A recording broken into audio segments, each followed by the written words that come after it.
Bora lá, gente. Página 33. 33. A gente vai falar um pouco dos princípios biomecânicos.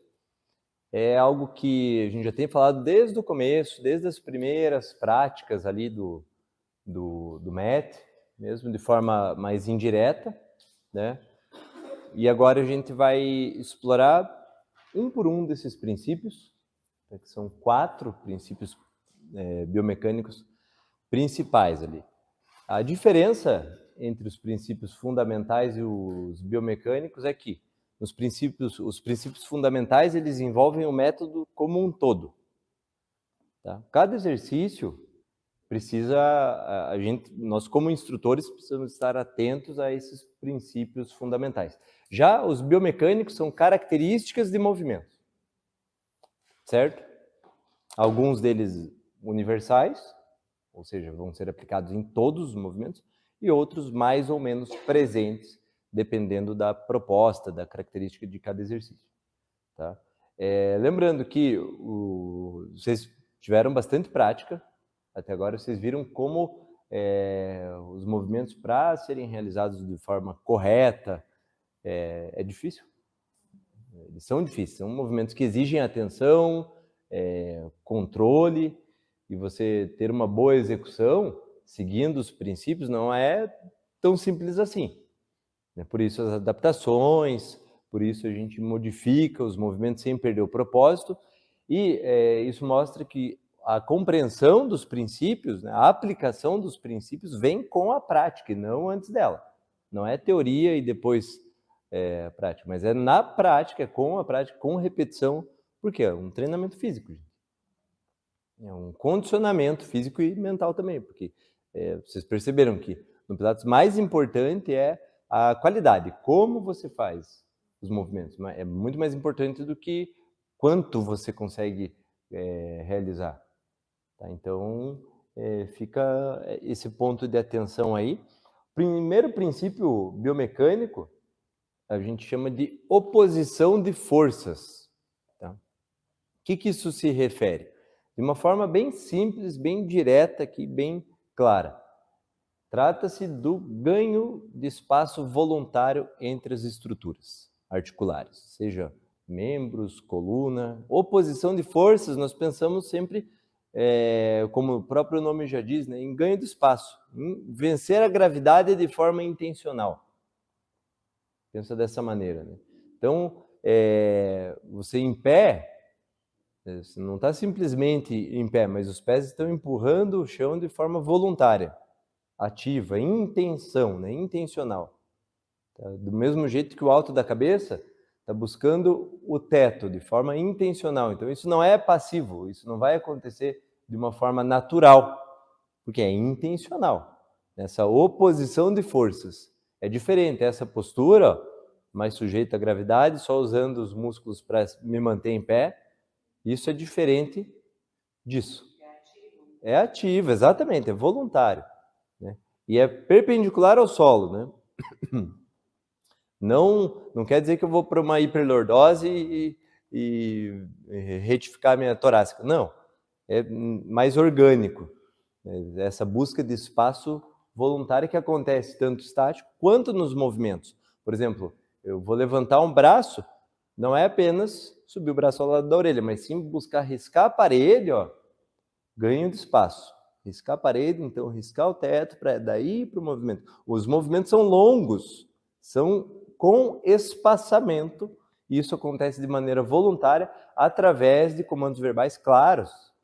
Porque, imagine, se para a gente já é um pouco complicado, quanto mais para o aluno, que vem, faz 50 minutos de aula com a gente ali, 1, 2 vezes por semana. Por isso não tenho medo de ser repetitivos em relação aos comandos verbais, porque é só através da repetição que a gente aprende. Então, oposição de forças é um princípio biomecânico muito presente. A gente chama ele de um princípio biomecânico universal, porque ele envolve praticamente todos os movimentos, e ele é aplicado tanto de forma estática quanto dinâmica. Eu gosto muito de dar o exemplo da mola, porque ela ilustra muito bem a nossa coluna. Então, por exemplo, a força da gravidade, as más posturas, elas realizam uma carga compressiva na nossa coluna. Pensa que a mola aqui é a coluna agora, tá? Então, a gravidade, má postura, maus posicionamentos no dia a dia exercem uma função de compressão, muitas vezes, que não é saudável, né? Um pouco saudável. E nós, através desse princípio de oposição de força, nós buscamos esse sentido, tá? De espaço, esse sentido de movimento, ok? A gente quer buscar esse ganho de espaço voluntário. Então, para aquele aluno da hernia de disco, é interessante esse tipo de princípio? Muito. Pô, demais, demais. Quantas lesões articulares acontecem? O pessoal da físio aí, vocês vão me falar agora. Quantas lesões articulares acontecem por carga compressiva? Cara, condromalácia não é característica de carga compressiva? Cara, bursite. Cara, hérnia de disco, síndrome de piriforme, crise de nervo ciático, né, listese, né, espondilolistese, tem um deslize entre as vértebras. Mas se você tiver menos carga compressiva, isso vai dar ou não alívio? Muito. Cara, então, sempre pensem nesse princípio biomecânico de oposição de forças de uma forma especial. Preencham, né, enriqueçam a prática didática de vocês com comandos verbais relacionados ao ganho de espaço, à oposição de forças. E não interessa se você quer chamar de forças opositoras, oposição de forças, ganho de espaço, cresce a coluna, tanto faz. O mais importante é que o praticante compreenda esse princípio. A gente define aqui de uma forma para ficar bem claro, bem de fácil compreensão, para vocês conseguirem levar isso para a sociedade, para o dia a dia. Beleza? Então, em cada movimento, encontre os meios, os momentos corretos para verbalizar isso. Tá? Não, aqui, ó, você vai associar esse movimento ao espaçamento. Pensa que, imagina que, como se o alto da cabeça fosse buscar o teto. Então, usem essas ilustrações, que a gente já vai falar um pouco mais sobre comandos verbais ali na frente, tá? Para traduzir esse princípio em movimento. Legal? Então, e uma prova disso é a primeira capa do livro Sua Saúde, ali do Joseph, na parte inferior da página 33. Essa era a capa original do livro. Diz respeito ou não à oposição de forças? Totalmente, né? De forma ilustrada ali. Tipo, ele falou, ó, se não entendeu, quer que eu desenhe? Né? Então ele colocou lá na capa. Tá? Oposição de forças. Então é uma descompressão ativa, voluntária, a nível global. Não só na coluna, mas também nas articulações. Ok, gente? Legal? Segundo princípio biomecânico, e não menos importante, a gente fala da pelve neutra. O que é pelve neutra? Por que ela é importante? Né? Posições neutras, posições alinhadas, trazem mais eficiência motora. A gente sabe que uma melhor contração muscular acontece por meio de estruturas articulares operando em alinhamento, certo? Então, não é diferente na região central do nosso corpo. E quando a gente fala em pelve neutra, a gente diz respeito a essa região da pelve, essa região central. E qual que era o nome de batismo do Pilates? Quem lembra aí? Aí, gente, contrologia. Controle. A arte de controlar o corpo a partir do centro. Então, contrologia. Controle do quê? Controle do centro e, como consequência disso, controle das extremidades. Tá? Quando a gente fala em pelve neutra, diz respeito a uma atenção especial a essa região central do corpo em alinhamento. Tá? Então, partir de uma posição de pelve neutra, preservar uma posição de pelve neutra em movimentos de estabilidade, né? Partir em movimentos de mobilidade. Você vai desconstruir tudo isso para retornar ao ideal, à posição inicial. E preservar em movimentos de estabilidade, quando a gente vai precisar de uma manutenção, já fizemos vários movimentos, né? Manutenção do centro, igual vocês estavam fazendo side splits, neutra, em neutra. Sempre que não envolve movimento de coluna, se preserva neutra. Sempre que envolve movimento de coluna, se parte e se retorna para neutra. Ok? Tá, mas o que é pelve neutra? Como que eu consigo identificar a pelve neutra? Kendall dá um exemplo ali bem claro. Então, pensem no alinhamento entre espinha ilíaca anterior superior e sínfise púbica. Tá, vai todo mundo ficar em pé, larga a apostila um pouco, todo mundo vai achar a sua neutra agora. Então, depois a Dai vai ser a modelo aqui. Então, olha só, gente. Fica mais aqui um pouquinho, só para a gente conseguir fazer essa prática. Olha só, vocês vão apoiar essa parte da mão, tá? Essa parte da mão, lá na espinha ilíaca anterior superior, bem nesse ossinho que aponta para frente aqui do quadril. E a ponta dos dedos vai encontrar a sínfise púbica, então é um triângulo. Sínfise púbica é o osso reto lá perto da pelve. Beleza? Todo mundo achou? Esses 3 pontos, essas 3 estruturas anatômicas precisam estar na mesma linha. Tá? Se a sínfise púbica estiver anterior em relação à espinha ilíaca, a gente tem uma retroversão do quadril, uma retificação na região lombar. Ok? A gente chapa a lombar no solo. Se o contrário acontecer, você tem uma característica ali de hiperlordose, uma curvatura acentuada. Ok? Então, e eu ensino aqui esse princípio para os alunos convencionais. Alunos do estúdio que sabem encontrar a própria pelve neutra em casa. Por quê? Para a pessoa buscar um alinhamento. Para você se manter nessa posição é o mais alinhado possível. É o mais próximo possível do ideal, do anatômico para a pessoa. Porque cada um tem uma estrutura articular e essa é uma referência ali bibliográfica do que seria essa condição neutra, alinhada da pelve. A gente sabe que a coluna ela tem um comportamento sempre em resposta ao segmento anterior. Então, se você tem uma estrutura muito enrijecida, o segmento adjacente vai exceder em mobilidade para preservar funcionalidade. Então, se você tem alinhamento em uma estrutura, naturalmente, o segmento adjacente tende a se alinhar também. Por isso a gente começa mais próximo ao centro de massa. Você pode contar um pouquinho naquele você falou retroversão? Sim. Sim. Lembram do triângulo aqui, né? Achou o triângulo? Pensa, espinha ilíaca, né? Os ossinhos aqui do quadril e a sínfise púbica. Beleza. Oi? Sim, de lado fica até mais fácil. Se você tem a sínfise púbica acima, anterior em relação às espinhas ilíacas, você chapou a lombar. Você está numa retroversão de quadril. Você saiu do alinhamento. Tá, mas, eu estou assim. Uhum. Para mim está dentro. Sim.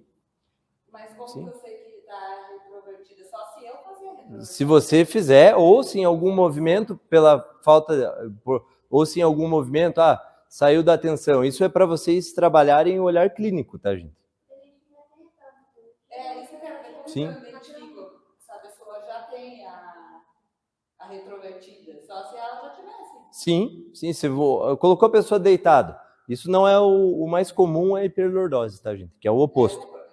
É o oposto, tá? Não, é o mais comum, não, mas tanto faz. O princípio é o mesmo. Se a pessoa se deitou e está fora desse alinhamento, você já sabe dar o feedback ali. Opa, deixa a tua pelve. E como que você faz isso? Vou dar um exemplo na prática aqui, né? Vai fazer aqui, exatamente igual a Marciana falou ali, gira a pelve aqui para cima, beleza. Tem gente que é encurtado, gente, que o glúteo tá ali, ó, né? Podem se sentar ali, gente.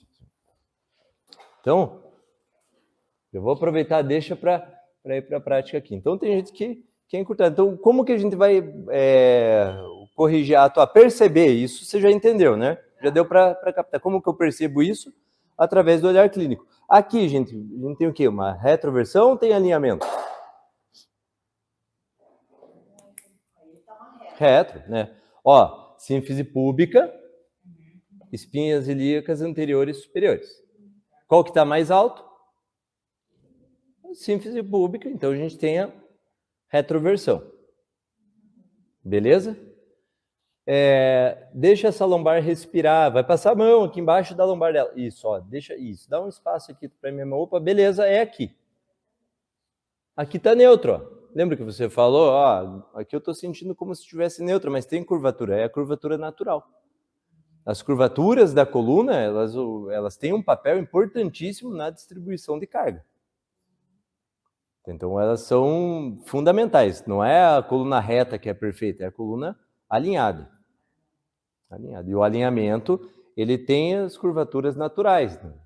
Então, a neutra sempre vai ter aquela curvatura. Sempre vai ter um comando que é infalível para isso, é deixa a lombar respirar. Deixa essa lombar respirar no chão. Mas se você for ver, até no nosso trabalho do dia a dia, tem muito isso. Cadeira extensora, por exemplo. Eles querem trazer a cadeira para ficar extremamente reto na cadeira. Sim. Eles não querem essa.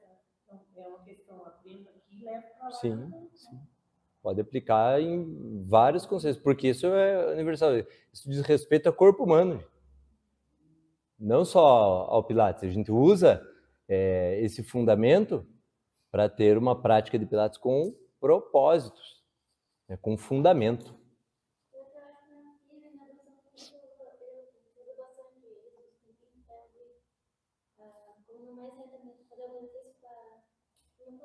Sim, dependendo do movimento, né?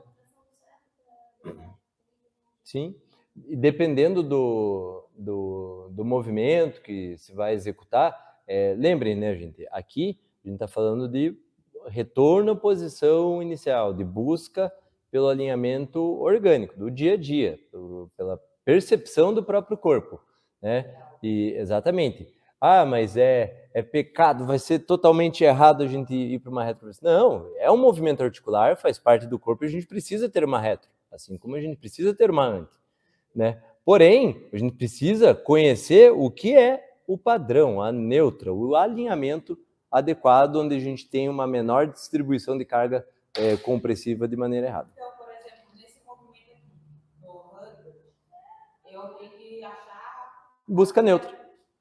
Perfeito. Boa, exatamente.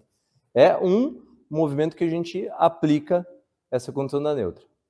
Outro lá para frente tem o leg pull front, que é a posição de flexão.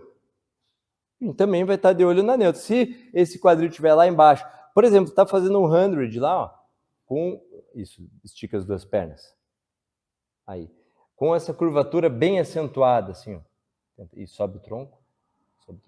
Isso, tenta deixar mais acentuado aqui. Aí. Aqui, ó, ela já está trazendo carga excessiva para a lombar. Ok? Porque a gente quer preservar ali a neutra. Ok? Então, boa aplicação. São movimentos, a gente aplica esse olhar clínico em movimentos de estabilidade e como ponto de partida nos movimentos de mobilidade. Mas no 100, quando sobe a pedra tronco, a gente busca uma retroversão, não busca? Não, pode manter, pode a neutra. Tem, isso aqui daqui a pouco eu vou falar sobre isso, um micromovimento que a gente chama de imprinting, que é uma técnica para evitar que a sobrecarga aconteça ali na região da lombar, que daí se permite de forma intencional aproximar essa lombar do solo como medida preventiva de sobrecarga lombar. Tá? Então, sempre eu tenho que manter a neutra. Mas como nesse momento aqui, pensa em manter neutro. Pensa em manter neutro. Ok? Ah, mas não consigo, né, manter neutro, a lombar começa a subir. Ah, mas mesmo assim não consigo.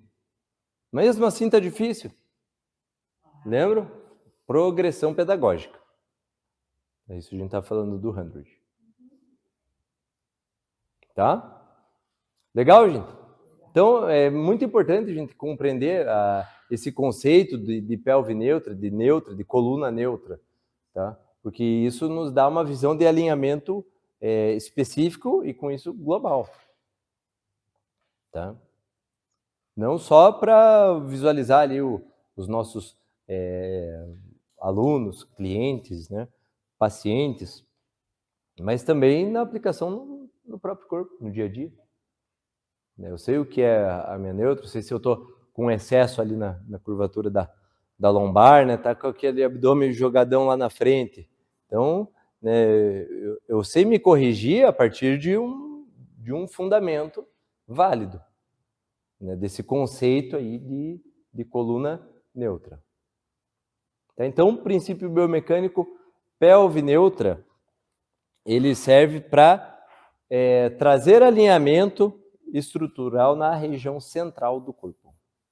Ok? Estabilidade, controle. Tá? Lembrando que não é apenas um capricho, né, mas é buscando aumentar a eficiência motora nessa região tão importante para o método Pilates.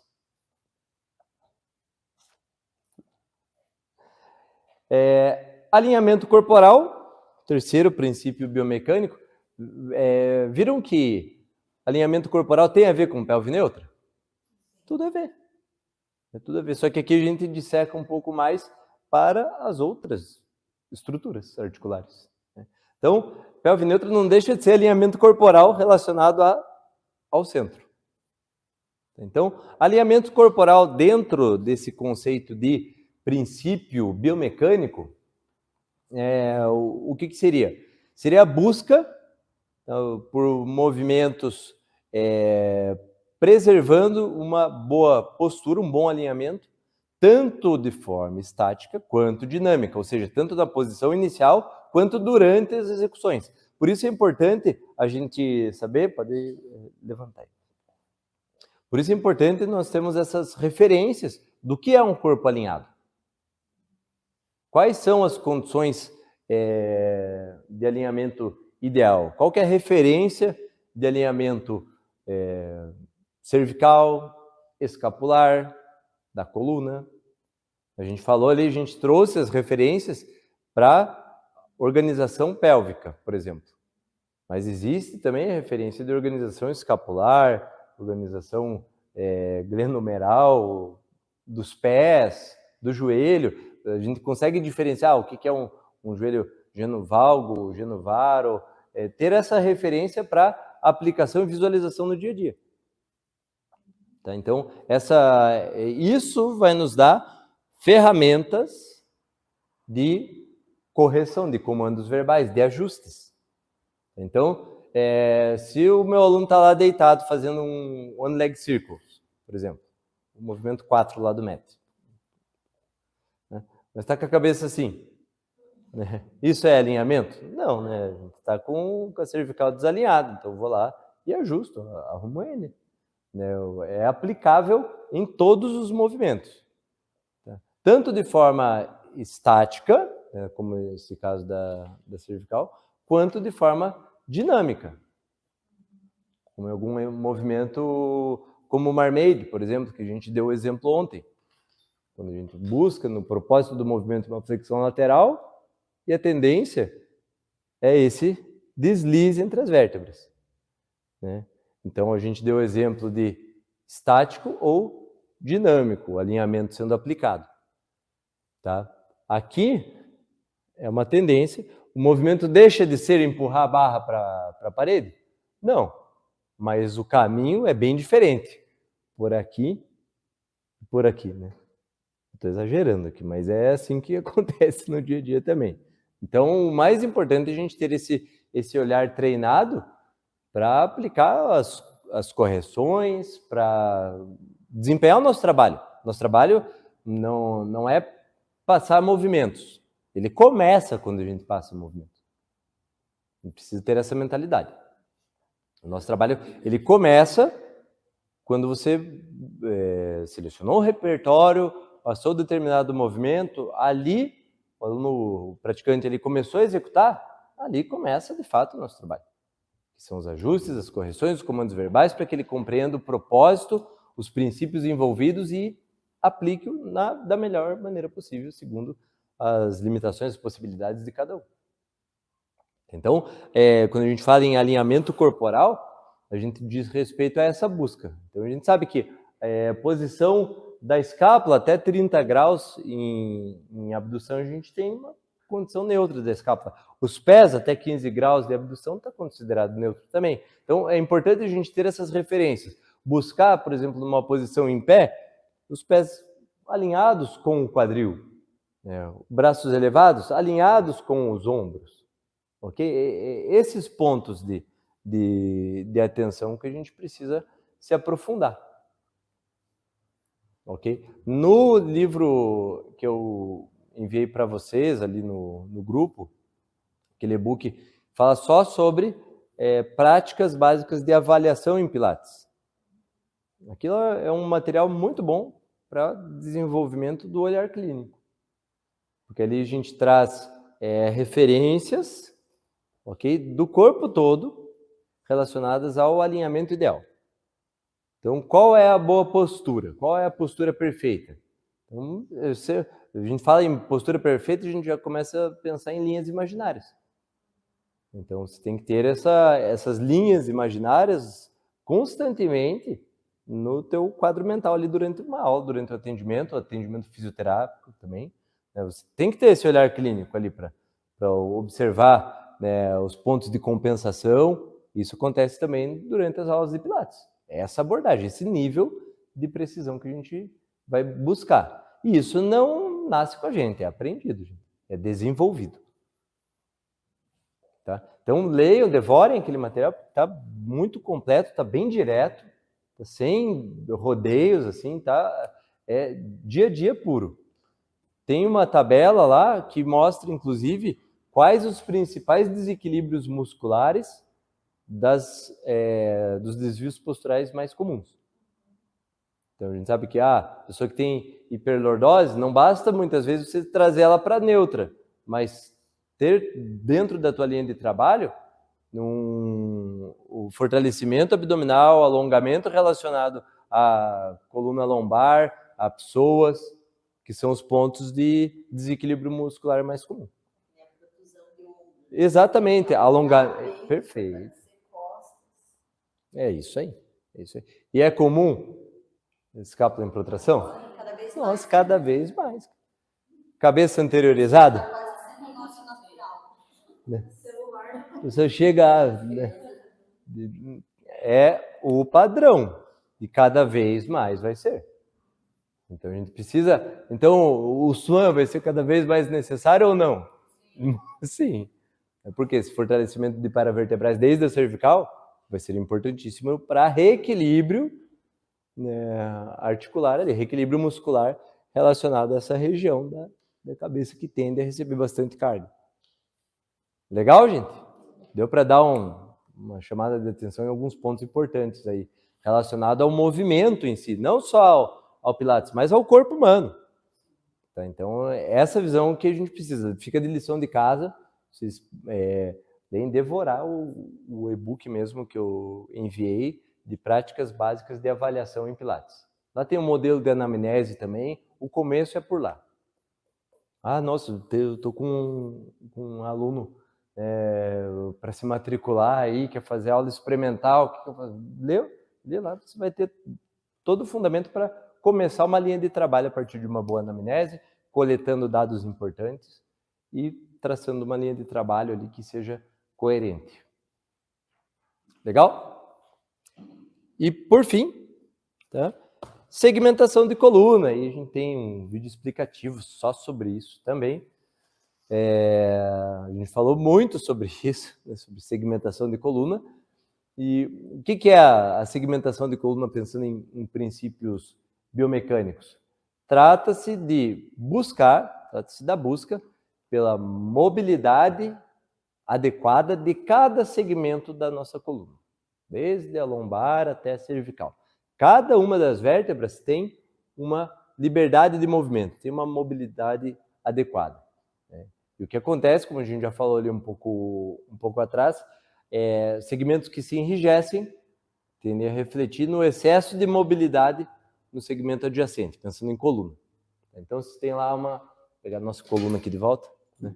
Se tem uma coluna lombar retificada, a tendência, né, ou com rigidez, a tendência é essa torácica ficar com excesso de movimento. E a maioria das lesões, gente, acontecem No excesso ou na falta de mobilidade? No excesso. Então, é ou não importante ter uma coluna que se movimenta de maneira global?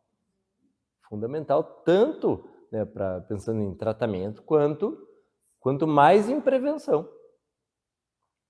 Então, segmentar a coluna, segmentação de coluna, é um princípio biomecânico presente em todos os movimentos que envolvem mobilidade, movimento de coluna.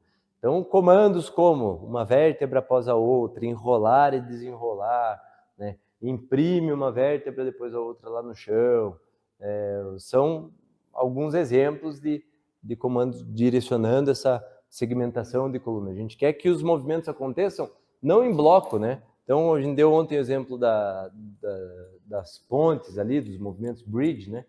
Então, você está lá deitado, aqui a cabeça, tá? Aqui os pés, né? Os pés não, a base da coluna, cabeça, coluna. O movimento da ponte, ele não deve acontecer nesse sentido, né? Simplesmente projetando o quadril, simplesmente numa elevação pélvica. Mas falando em Pilates, a gente vai buscar esse sentido, muito mais nesse sentido para subir e também para descer. E quando isso é associado à oposição de forças, perfeito. Ok? Então, o aluno está lá deitado, né? Vai fazer uma ponte, por exemplo, não é isso que a gente quer, né? Não é só a subida do quadril, mas é um movimento segmentado, girando primeiro pela pelve, então uma vértebra após a outra descola do solo, para então fazer o retorno da mesma maneira. Igual no roll-up. O roll-up não acontece só, eu preciso sentar e alcançar lá no pé, em bloco, né?